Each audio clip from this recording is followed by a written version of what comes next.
Chairman Carper, Ranking Member Capito, and distinguished members of this committee.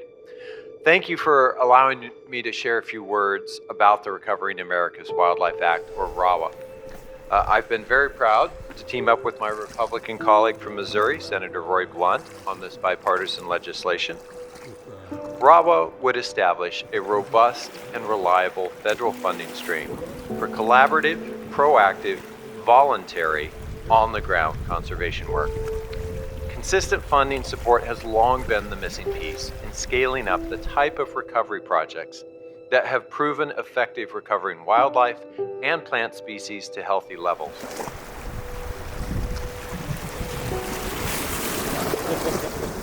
Nicely done.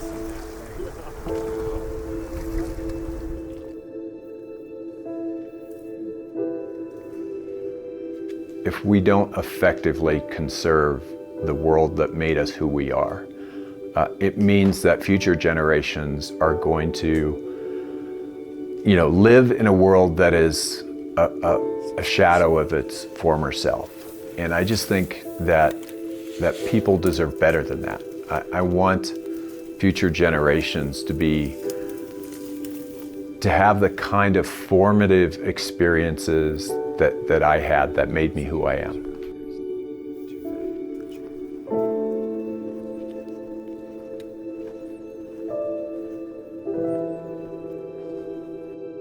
You gotta wonder who built that and how long ago, huh? Tells you people have always been hunting here. See the ground blind? Yeah. We're just coming off of elk season in New Mexico, and I'm happy to say that my freezer is full. But elk were extinct in New Mexico just a century ago. And it is thanks to previous generations of conservationists, sportsmen and sportswomen that I have the privilege of interacting with this amazing and beautiful animal. Very good condition in here. A lot of feed.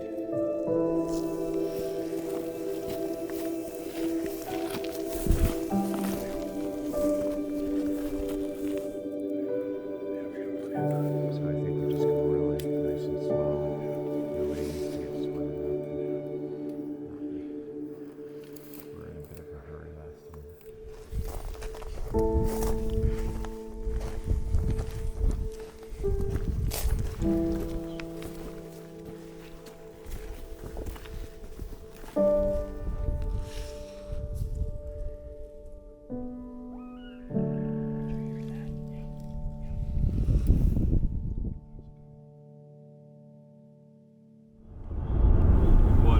This is all the monument. This is not a typical day in New Mexico.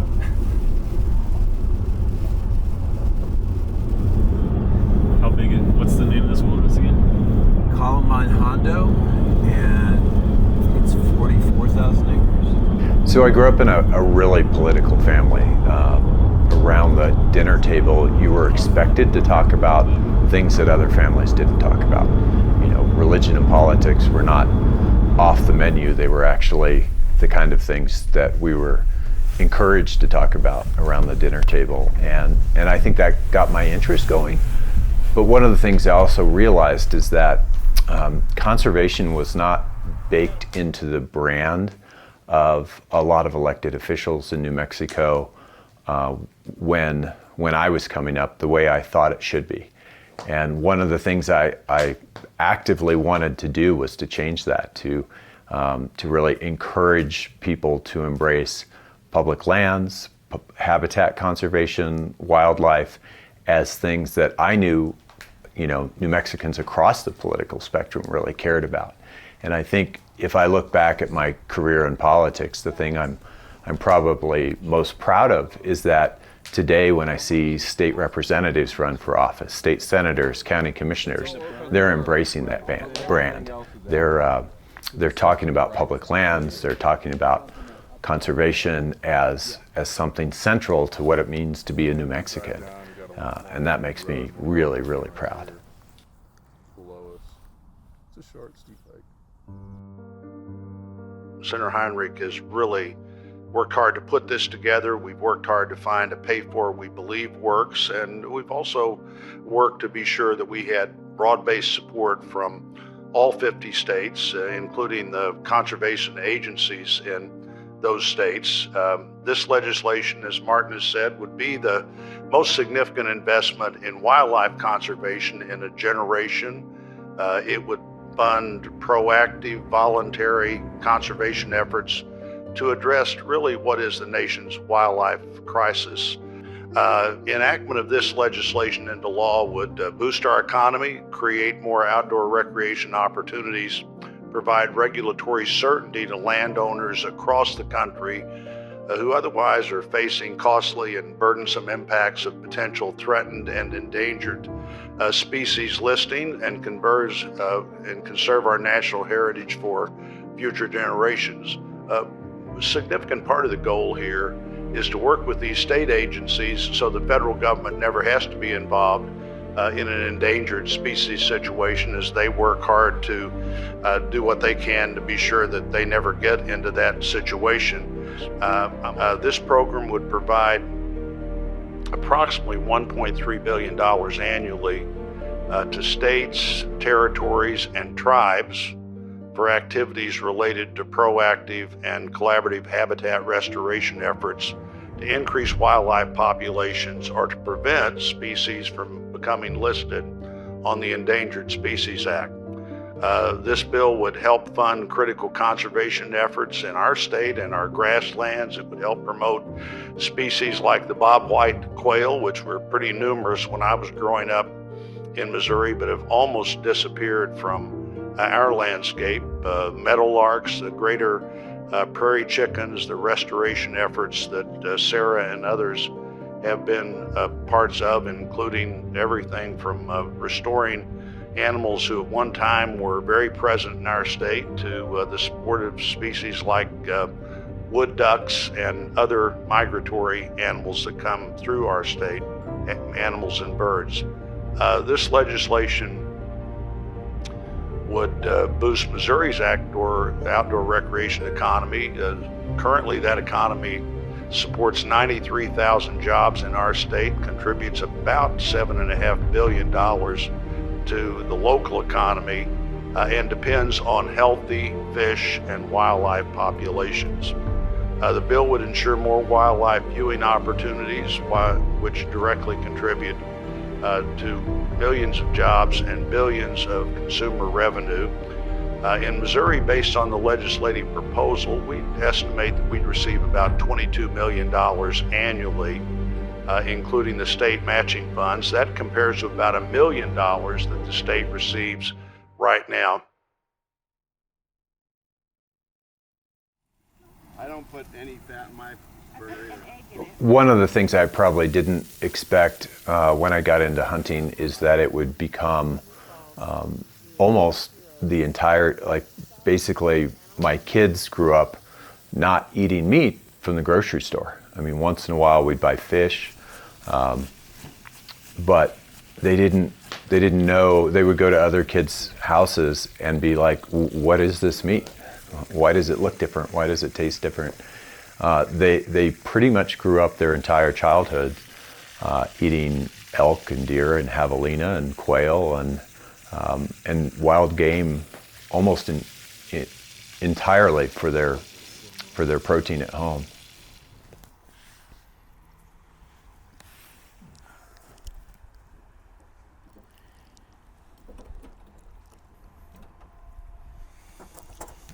Not half bad. So I really love the connection between the more connected I can be to my food and knowing where it came from.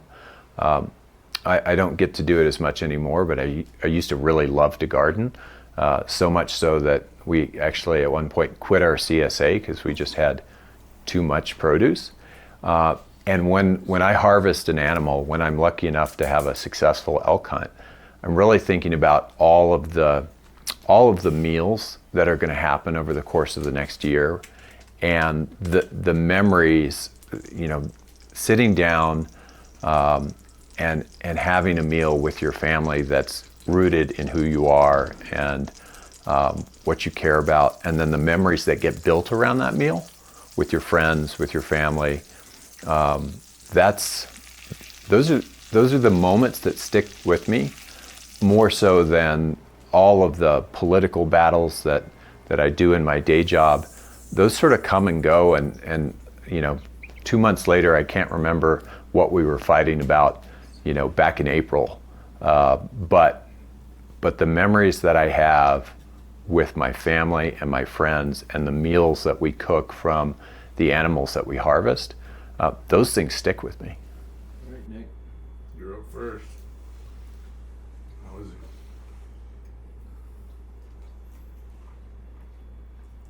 Where we are?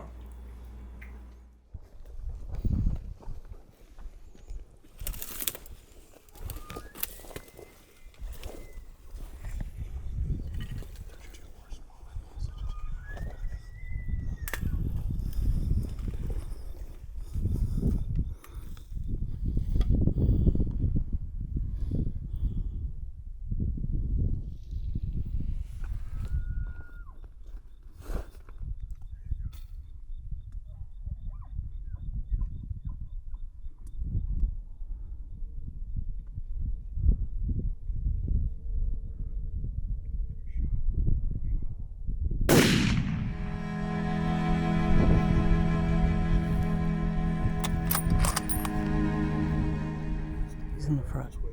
Standing there, standing still.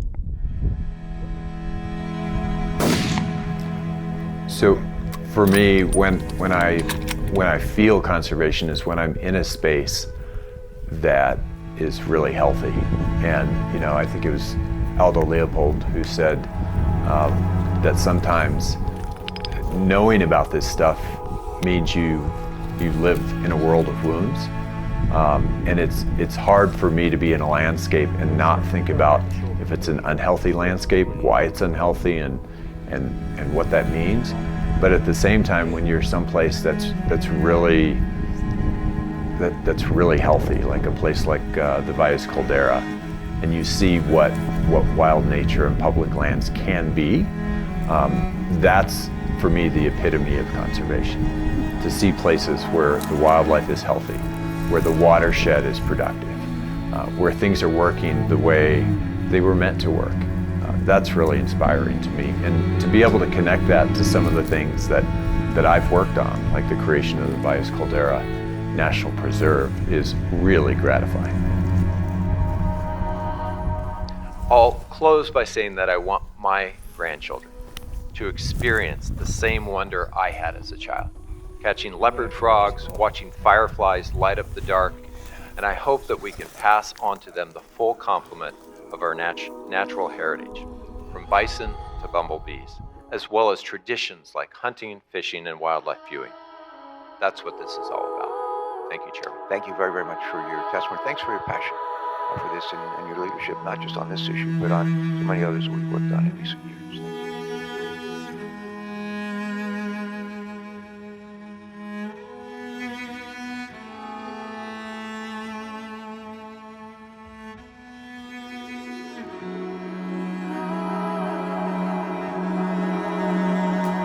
I think a future without RAWA is a future of slow but inevitable decline of wildlife populations. And I think a future with RAWA is one where, just like we've brought Canada geese and whitetails and elk back from these tiny numbers and actually being extinct in some places to the incredible populations we have today, we can do that across the board, and we can make a difference stemming what is widely recognized as a global biodiversity crisis. And I think the United States of America, with its history of conservation, with our history of people like Teddy Roosevelt and Aldo Leopold, who stepped up and said it doesn't have to be this way, we can show that kind of leadership today, and we can pass a much richer future on to our kids and grandkids.